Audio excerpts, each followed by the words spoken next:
Imela, song by Chizom, playing right here on Hope FM. Listen and leave. It is 11 minutes past 8. Welcome to the second hour of Breath of Heaven with me, Jackton Omusi, all the way till 10 o'clock. And in this hour, as promised, I told you we are going to have a guest from Transparency International Kenya to talk to us about matters ethical leadership and also zeroing in on matters to do with gains and challenges in realizing the constitutional provisions on leadership and integrity. Now, joining me is Mr. Derek, who is from Transparency International. I hope you can hear me, and I would like you to do a bit of introduction to let us know who you are at Transparency International and what you do there. Welcome. Hello, hi Jackson. Can you hear me? I can hear you loud and clear. Yeah, happy to be here. Happy to meet you at last. You're most welcome. You met some colleagues of mine. Yes. Yes, but I'm glad to be here, and greetings from Transparency International to you, your team, and all the listeners. Thank you. My name is Derek Mahandia. I work for Transparency International. I am the Senior Regional Officer for the Nairobi Advocacy and Legal Aid Center. I do a lot of work on legal aid, advocacy, policy and legislative reforms, and public engagement, civic awareness, and outreach. There's a big bunch of things. You're a busy man. Yes. I'd like to believe so, but it's everything that we do, everything that I do, is all about promoting good governance, fighting corruption, and creating an empowered citizenry. Mm-hmm. Now, today, we're going to have a very, very insightful discussion. I know the listener is looking forward to hearing from you what you have in store for us, even as we have this conversation. And of course, for our friend who is joining us on radio and also on Facebook, we are live there. You can share this video so that others can also gain from this particular conversation we are having, and also on YouTube at Hope FM Kenya. And now, matters to do with leadership, and of course you've mentioned there governance and all that, dealing with the how to deal with corruption and matters of that sort. So how has it been for you thus far? Let's start from that standpoint. How has it been for you since you started working in this area? Thank you, Jackson. I think a good beginning point for me will be where we are at now as a country, because the journey to what I have achieved began earlier before me. And just to give some perspective, I think the biggest discussion about issues of leadership and integrity that took root in Kenya began during the second liberation, where the period between the 90s up to the mid 90s, all the way up to the 2005, when Kenya was there was a clamor for a change in leadership and the new constitution, the constitution that we have today. And one of the discussions, the big topics that was there was a lot of Kenyans felt that there's a big gap with regards to ethical leadership in the country. And Kenyans felt at that time that we needed a change and have leaders who would espouse some of these values into our lives and the offices that they hold. And one of the biggest movers of this discussion, and another reason why I'm so happy to be here was the church. And if you look at the history of Kenya during the second liberation, people like Reverend Timothy Njoya, the Kenya Council of Bishops, and so many religious leaders played a very huge role promoting these values, ethical values into the constitution. And they were really pushing for a change. And at that time, the church played a very important role in mobilizing citizens into supporting the second liberation and the new constitution that we have. So once the former president Moi finally agreed for us to have a new constitution, and we had a committee of experts who went to draft the constitution that we had today, and they went around the country, collected opinion from people, did massive public engagements, and one of the strongest things that came out, according to the report that they published, was that people wanted a constitution which had values uh, of integrity and leadership ingrained into that constitution. And moving forward, what we had after that process, we had a very robust constitution which has been touted as one of the best constitutions in the world. But one thing that is very unique about our constitution is that we have an entire chapter, chapter 6, dedicated to leadership and integrity. And we have an article, Article 10, also focused on national values and principles of governance. And if you look at these principles, they are not necessarily legal per se, but they are more of an aspiration of what Kenyans want. Those specific provisions in the constitutions are very poetic. They speak about certain values which, if I could just read some of them for you. Yep. The national values of this is an Article 10.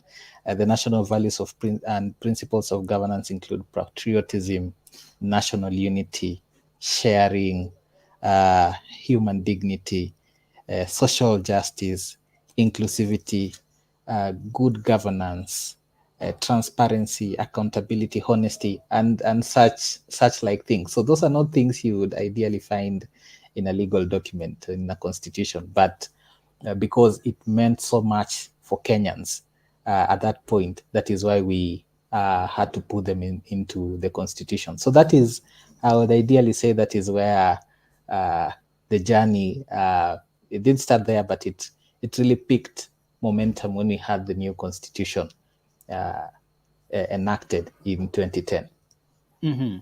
So Yeah. far, we can say that indeed, from what you have just shared, I see the 2010 Constitution, what has been written there, and some of the things that are being touted as the things that should be, or the tenets that should be applied in leadership and governance. And I believe that's where you come in and tell us so far from where you sit. Are we there yet, or are we still in the journey to get there where we ought to be?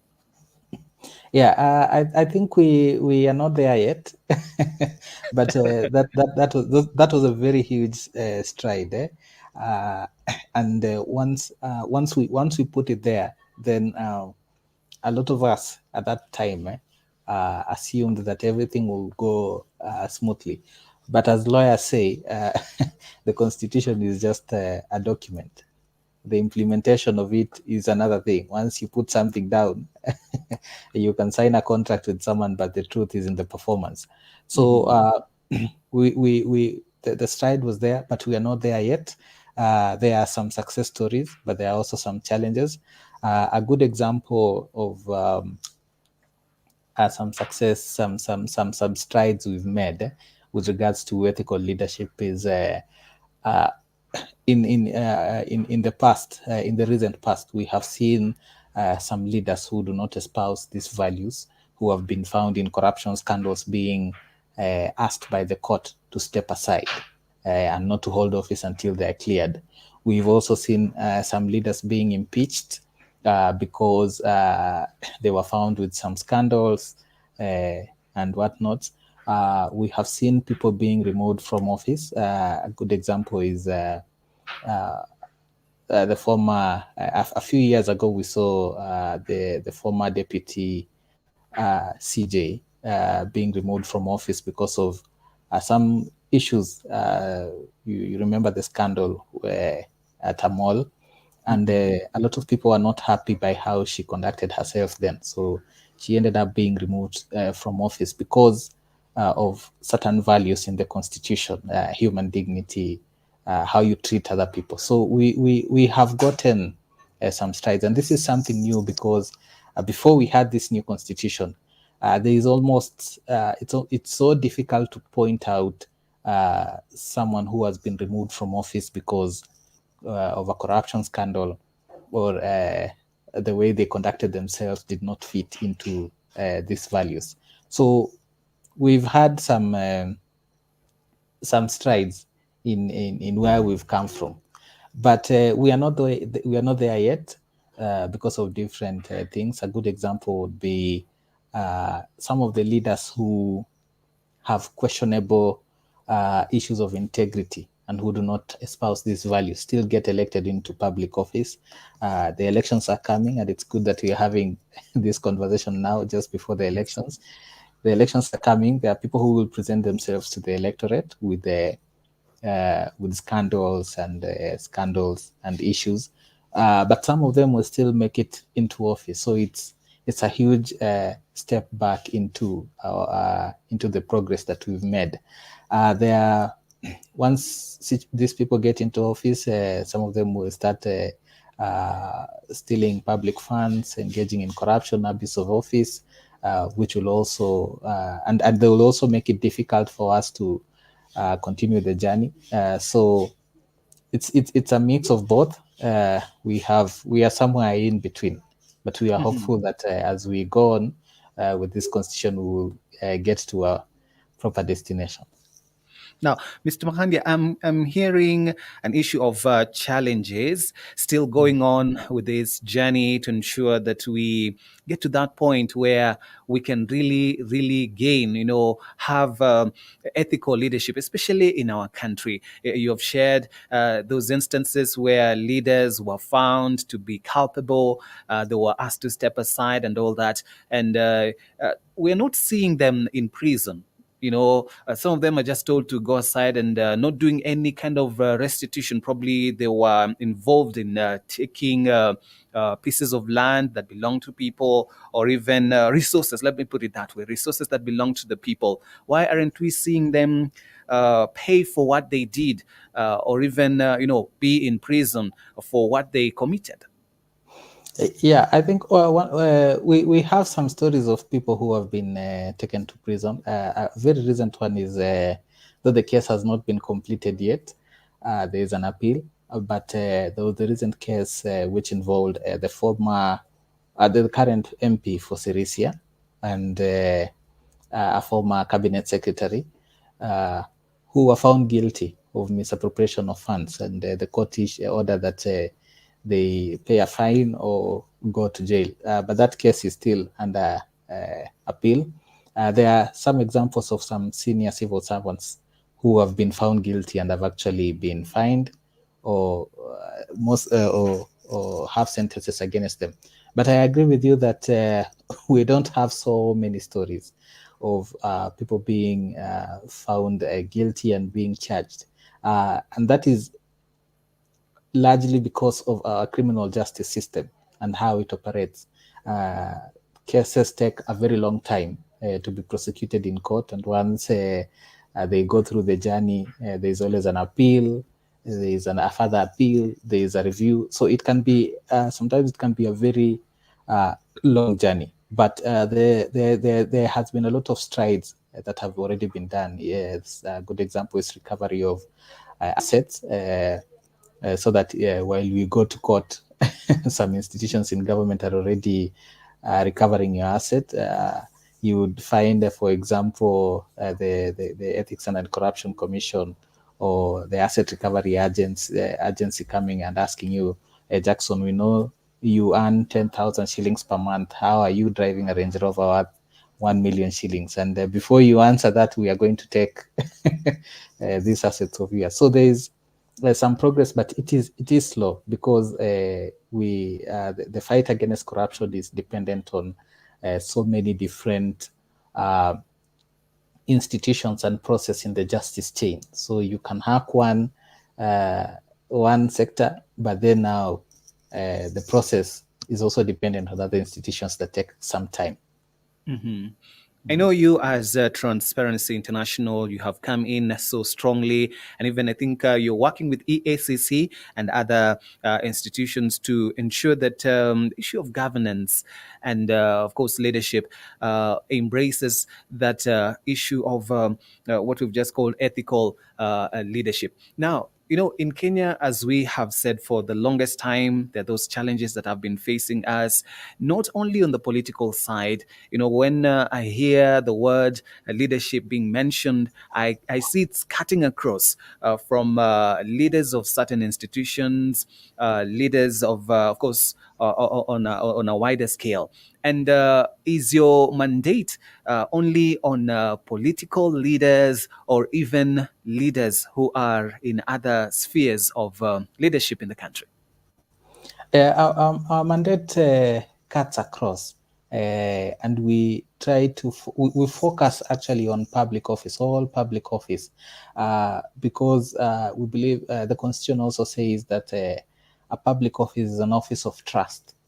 It is a position of trust, and your position is being supported by public funds, taxpayers' money, and you are expending it. So if there's any theft or misappropriation of funds or abuse of office, basically you are inconveniencing uh, Kenyans, the mwananchi, and because the very nature of government is ordinary Kenyans coming together to donate power and give up some of their privileges so that we have an office, we have a person, an institution which can govern us, means that every Kenyan has a right to ask questions about any public officer in Kenya.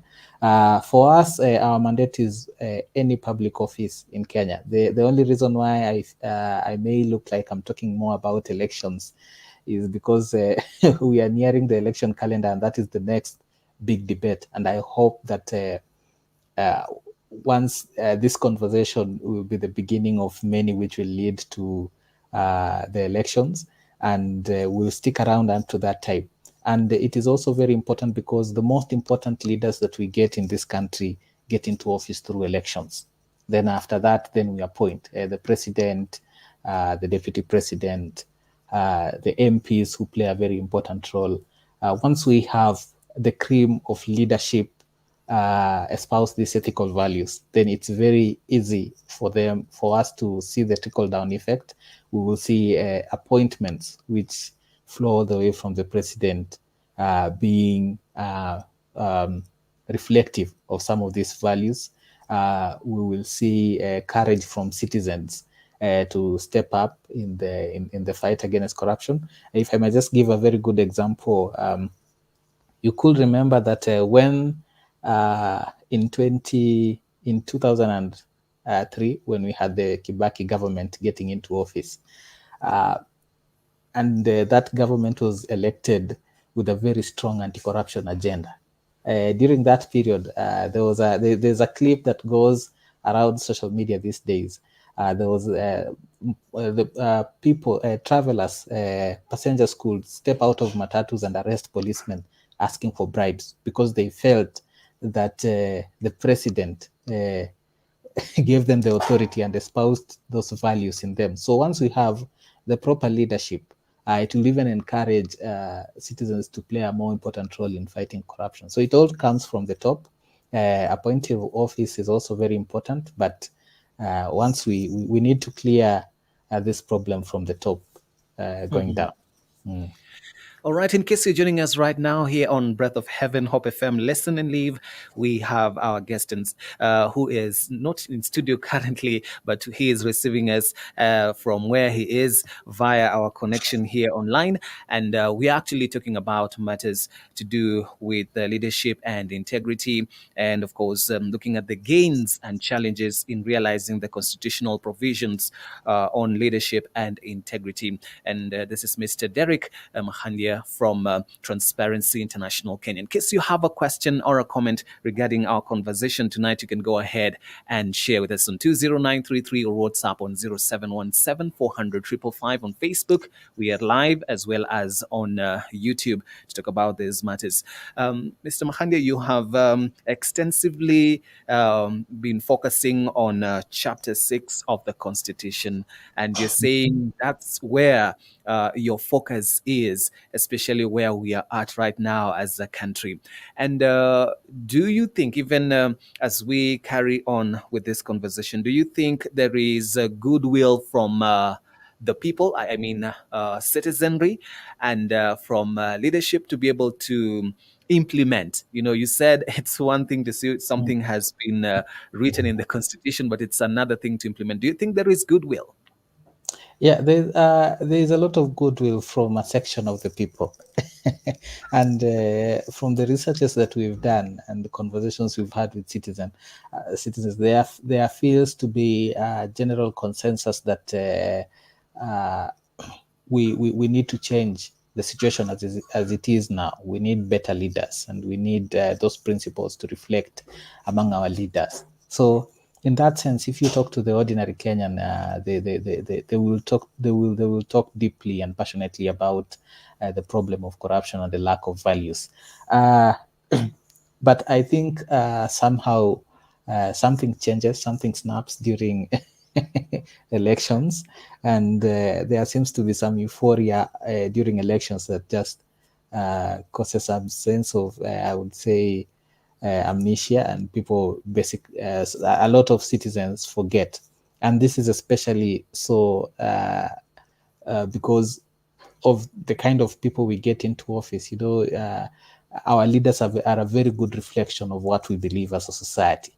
So and also sometimes you would find a prominent leader being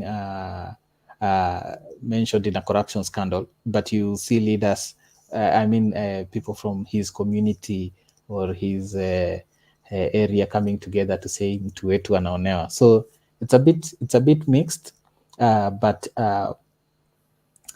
generally, I think Kenyans are getting to that point where they are going to be tired and be open to a massive change in the leadership landscape that we have. So, but the other question on with regards to the leaders, whether there is goodwill, it's also mixed. You will find goodwill when you talk to them, but whenever you try to push for a motion or a specific action that will lead to more sanity in ethical issues, then sometimes you will find you find yourself left alone. A good example is this election campaign financing legislations and regulations that we've been trying to push for a very long time. And for a long time, we had support until recently when the IEBC published the regulations, and you saw how so many MPs were against it because I believe they had an issue with being on the transparency. We wanted to know where their funds are coming from and how they are using it, because some of them are conduits. Sometimes these elections are conduits for corruption. So also on the leadership side, we have not had as much support as we wish to have, especially compared to citizens. All right. Yes. I also want to find out. Now, we also have this one arm of the government, of the executive rather, which is the judiciary. What do you think is the role of the judiciary in the implementation of Chapter 6 that you have extensively been talking about tonight? Uh, the judiciary, the role of the judiciary has always been to interpret laws and give laws a meaning. I think in terms of interpretation of Chapter 6, the judiciary has played a very important role. We have had so many decisions for coming out from the court, which seem to understand and appreciate Chapter 6. I have already given a good example of some leaders who have been asked to step out of office because of corruption scandals. Some leaders have already been found guilty. who are guilty of offenses and they have been jailed. A good example, another example which just came to mind is the former Nairobi County legal director called Mary Nyethe, and together with John Gakuo, who was also a clerk in the Nairobi County, and their former PS Samuel Kirui, who was sentenced to 3 years in prison for grabbing cemetery land for some scandal in city cemetery land. So we have had the judiciary is playing its role in terms of interpreting the constitution and the values of chapter 6. However, the hands of the judiciary are a bit tied. You know, courts do not operate in a vacuum. There are certain principles which the court cannot do anything about them, like bail and bond. There are certain principles which says that everyone is entitled to bail. Certain principles like you are innocent until found guilty. Those are principles which the court does not even have power to touch. So because of that, there is a perception that courts might be aiding and abetting victims of corruption, and they might sometimes some of these principles mean that the strides made to push for vice can be a bit slow or a bit smaller. And also another thing is because of the workload that the courts have. Our courts are very understaffed.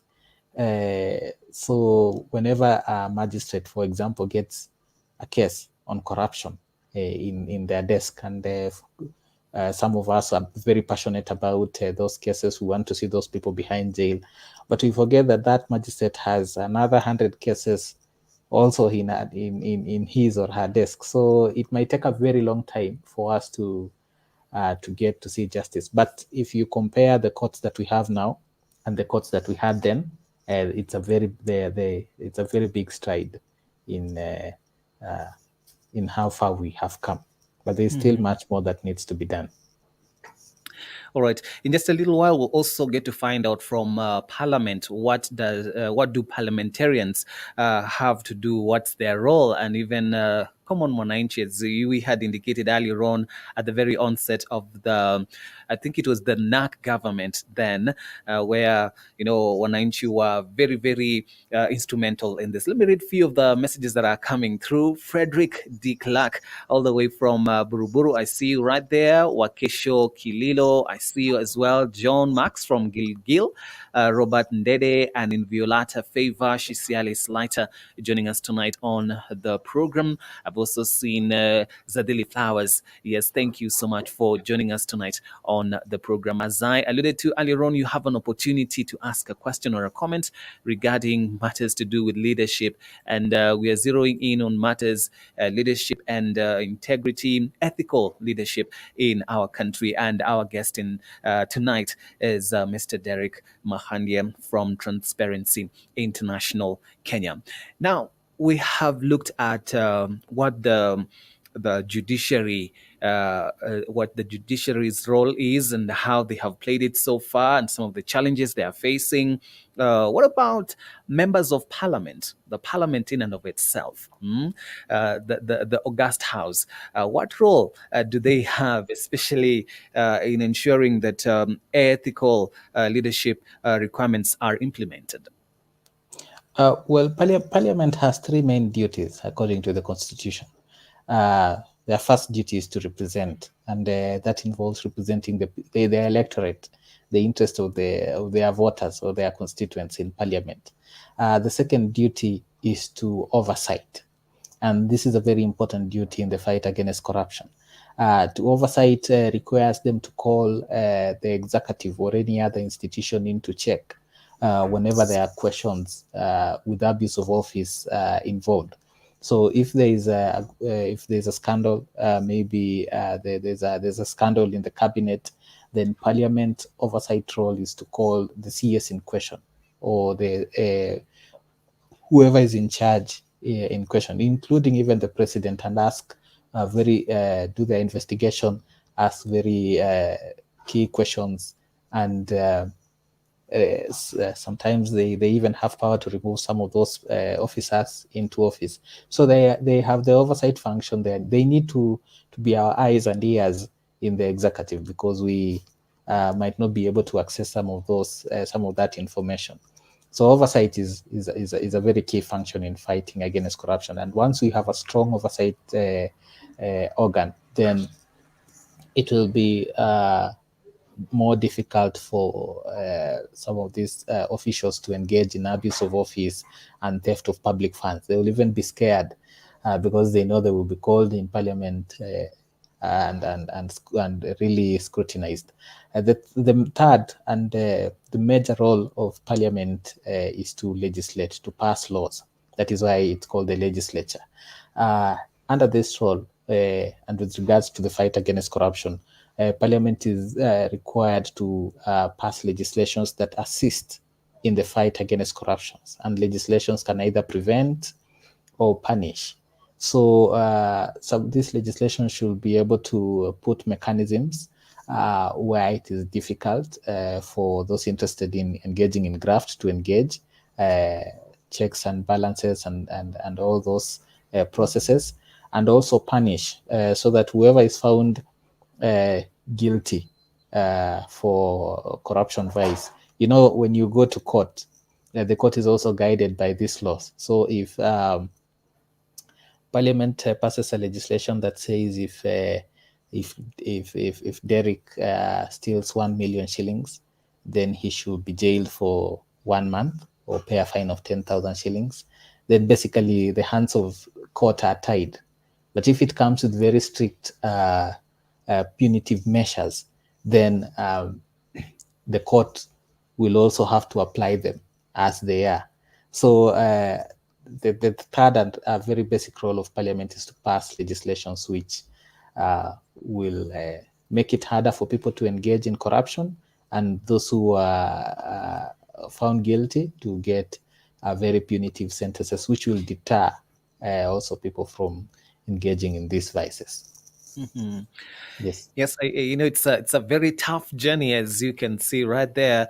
Even the members of parliament, and we have talked about the judiciary. How about now political parties? Right now in Kenya, we have, I don't know how many political parties, and every other day we hear people are forming other political parties, and soon we will hear alliances left, right, and center.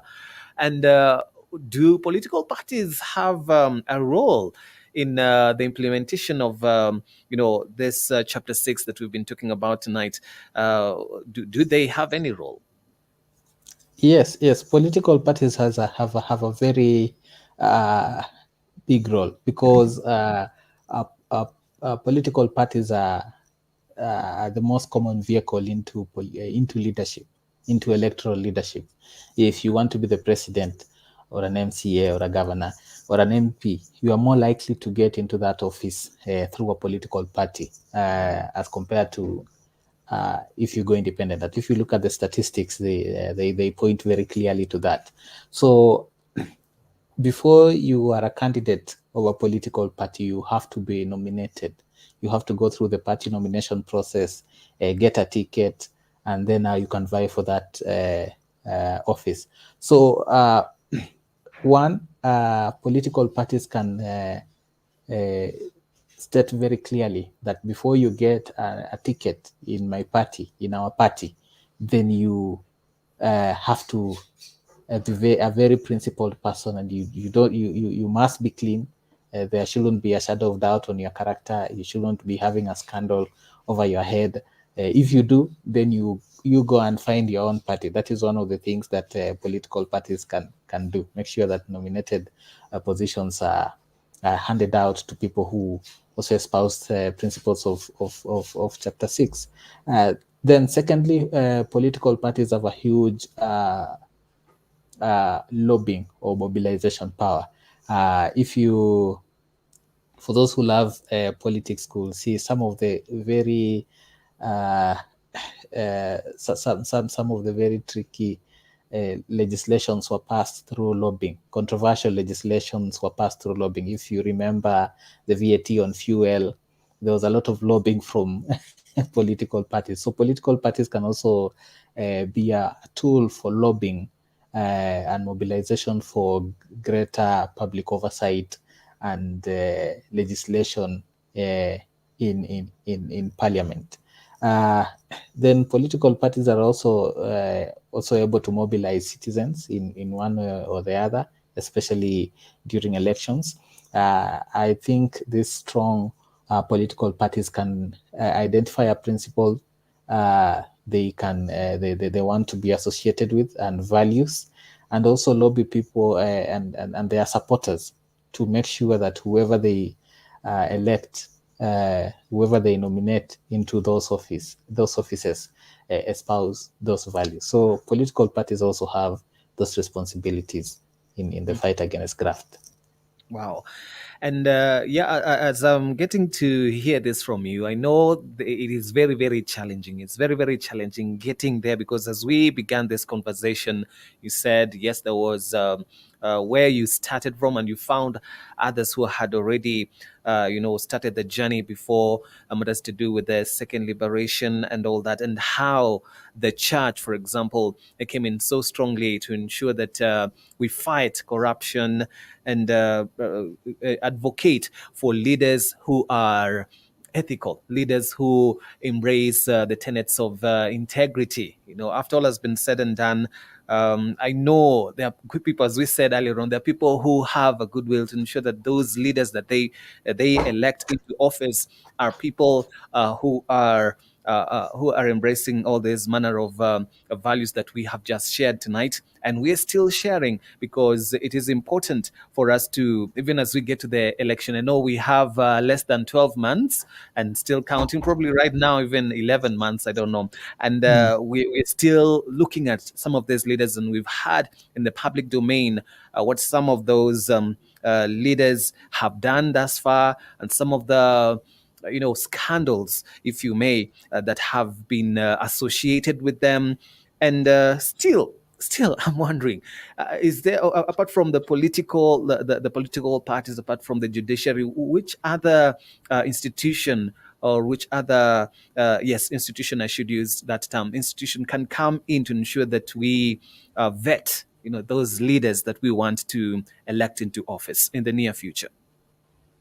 I think you already mentioned one of the institutions, which is the church, and I think I would say, in extension, religious institutions, the churches, the mosques, and even all these religious institutions would challenge them to come together to play a very important role in awareness, in creating awareness through their mobilizing power to citizens. At the end of it, it is not the church who will vote.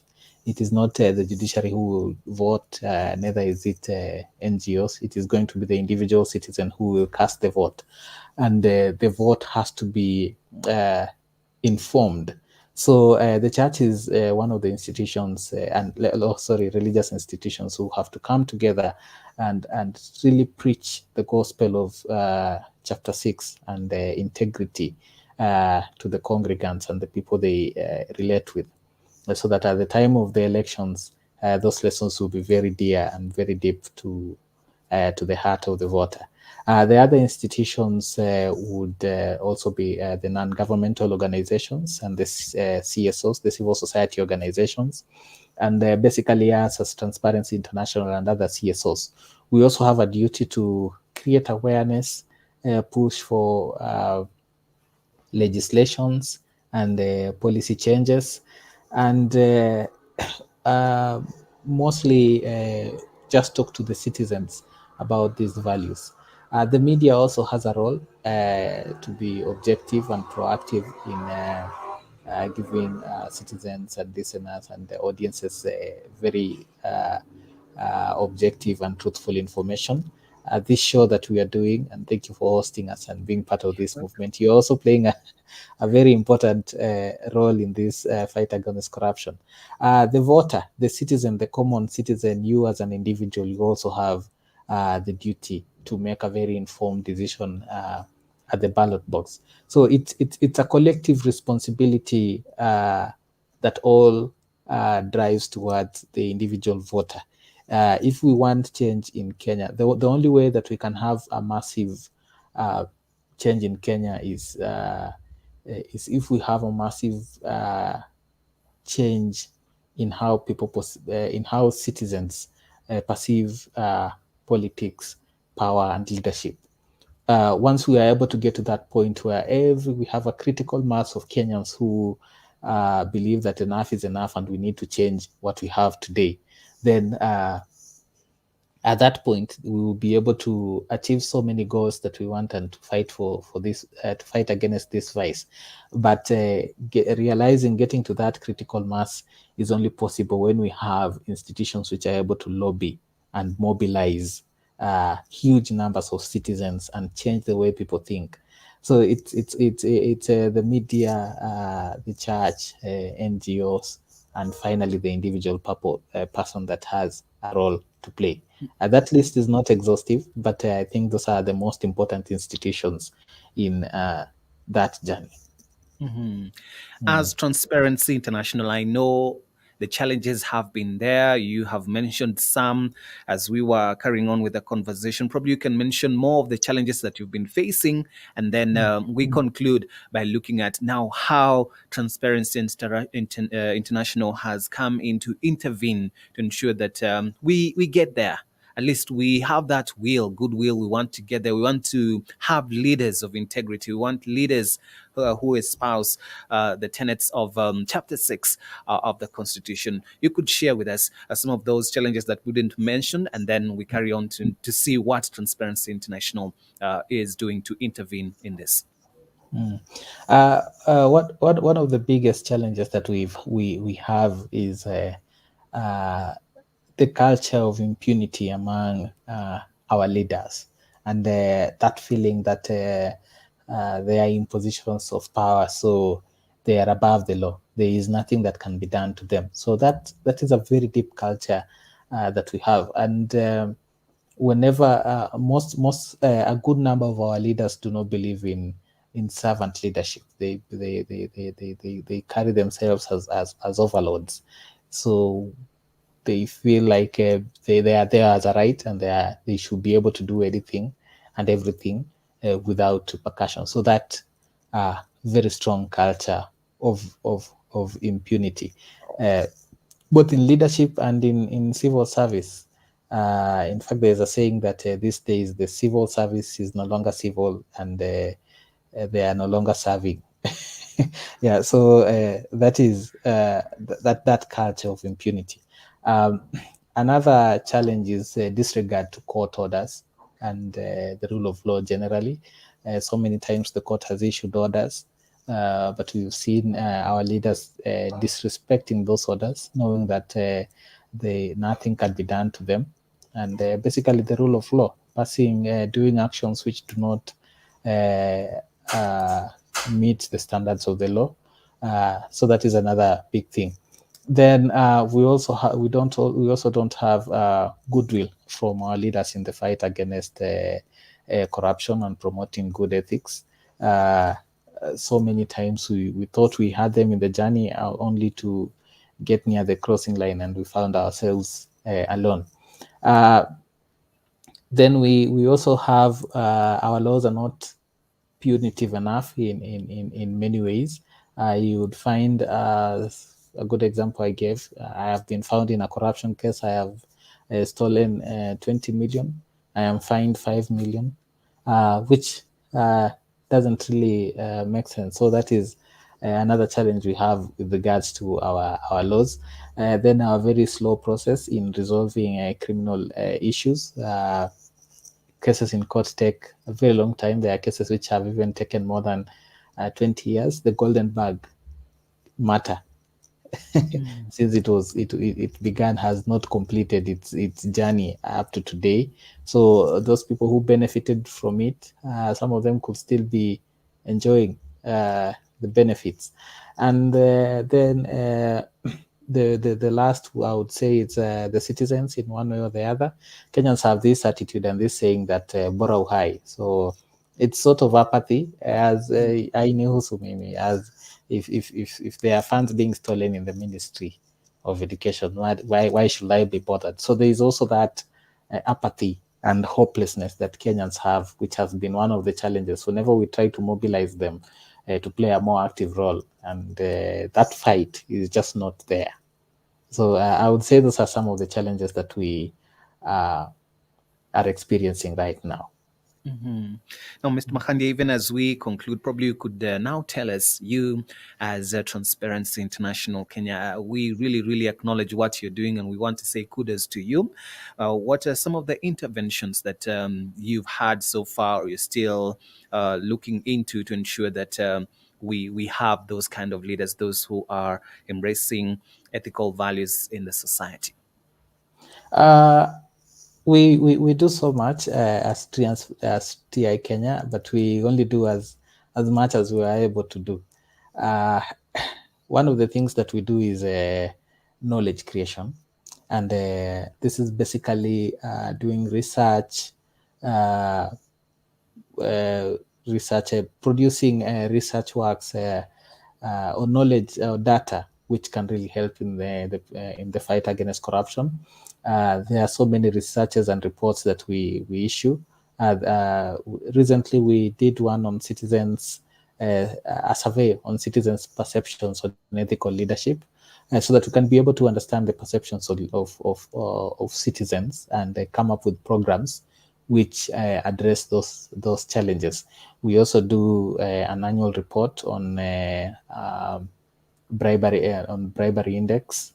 So we go around. It's usually a global report uh, where we do ask citizens how they have interacted with bribery and corruption and do a ranking. We do a corruption index every year. So all these researches that we do would really help in coming up with programs which are essential in fighting against corruption.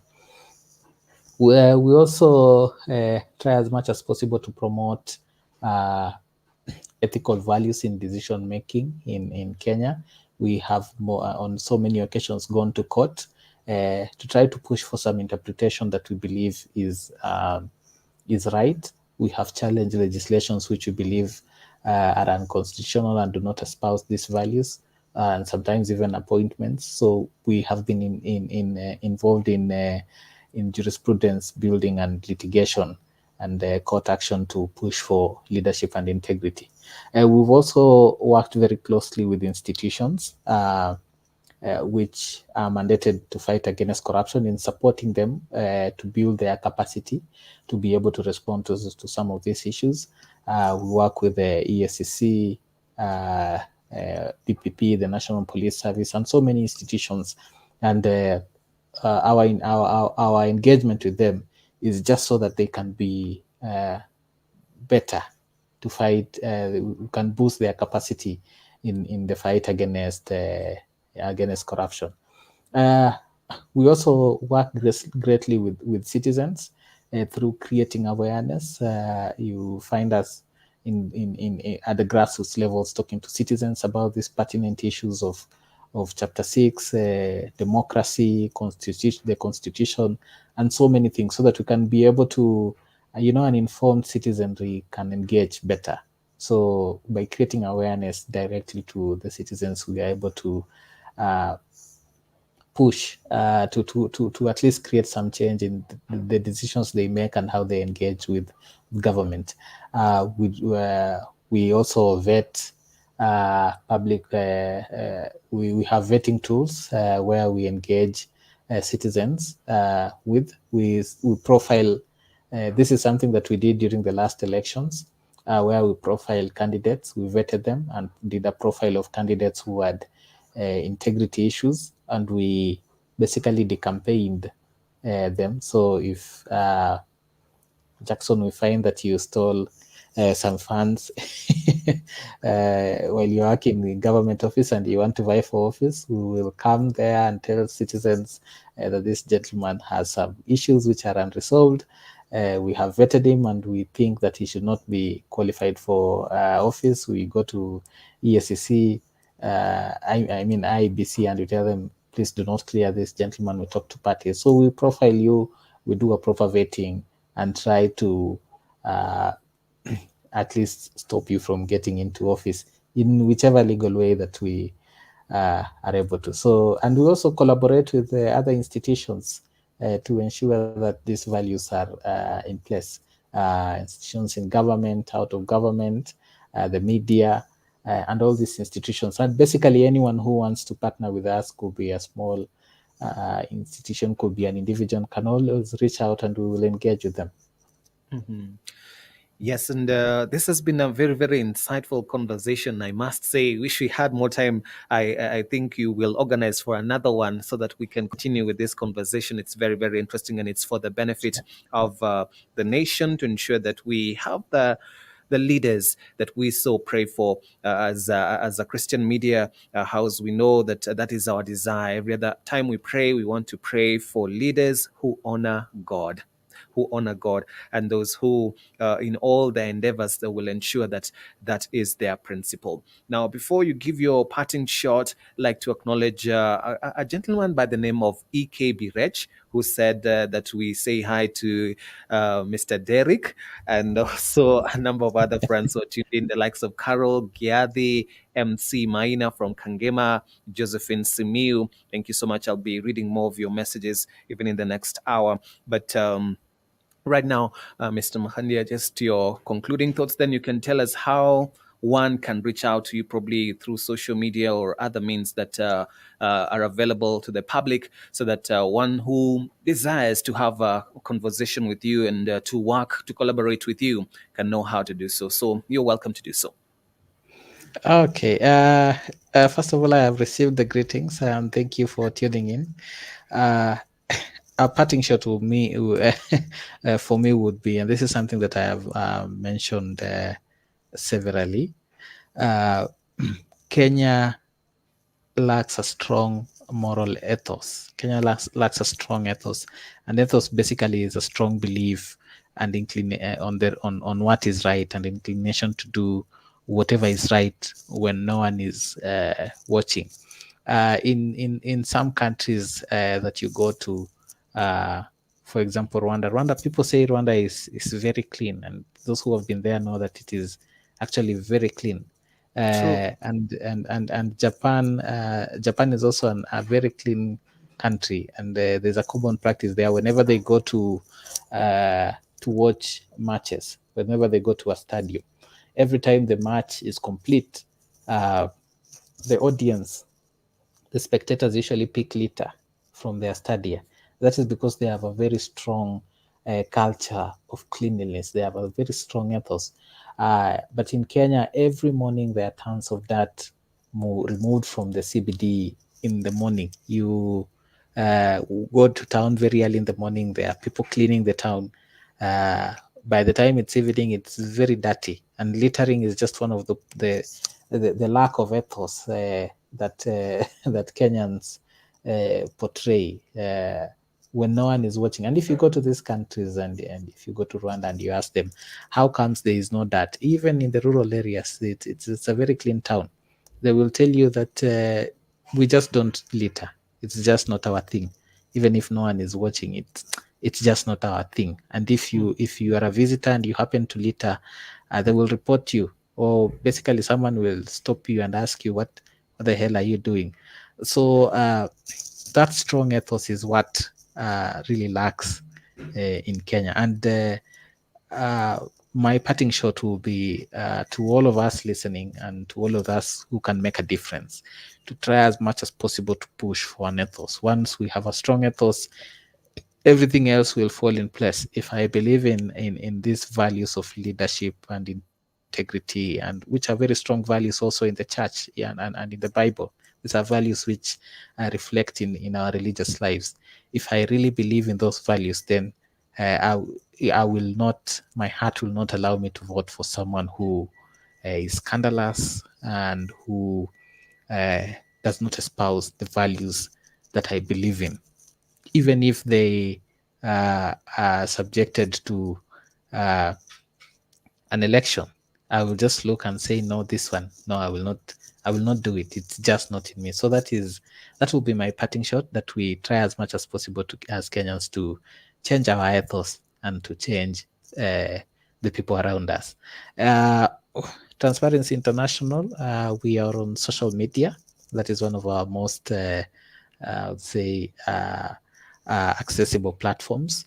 On Twitter, we are at TI Kenya, all small letters. On Facebook, Transparency International Kenya. But you can also be reached on phone. We have a toll-free number where whoever needs to report corruption or to seek legal aid can always call. I will read the number now. You can take it down. It is 0800 720 721. I'll say it again: 0800 720 721. So that is a toll-free number. You can call anytime, of course, between working hours, and you can always get someone on the other end to support you. So that's it, Jackson. Thank you very much for your presence, availing yourself to share with us those great insights. And I believe this is a conversation that should go on. It doesn't stop here. On social media, we'll continue. And if you make arrangements, we can continue with this conversation some other time, because it's very, very vital, even as we look forward to the 2022 general elections. Have yourself a wonderful evening and blessed weekend ahead, Mr. Derek Mahandia from Transparency International. And pass our regards to your team there at Transparency International Kenya. I've received one more greeting, probably somebody who knows you, Lazarus Ogendo. Mark Oyugi. Really love the conversation. Salimia Derek, even as we pray for ethical leaders and others who have also joined us this evening. Have yourself a wonderful evening. Thank you, Jackson, and thank you for the listeners and everyone who has supported this. Have yourself also a very lovely night and a very lovely weekend. And looking forward to be back. Please invite us. We welcome you. We welcome you. We shall organize again. Asante sana. All right. And that's just about it for our conversation that we had with Mr. Derek Mahandia, and I believe it has opened your eye on how the situation is as of now and what we can do in order to deal with the issue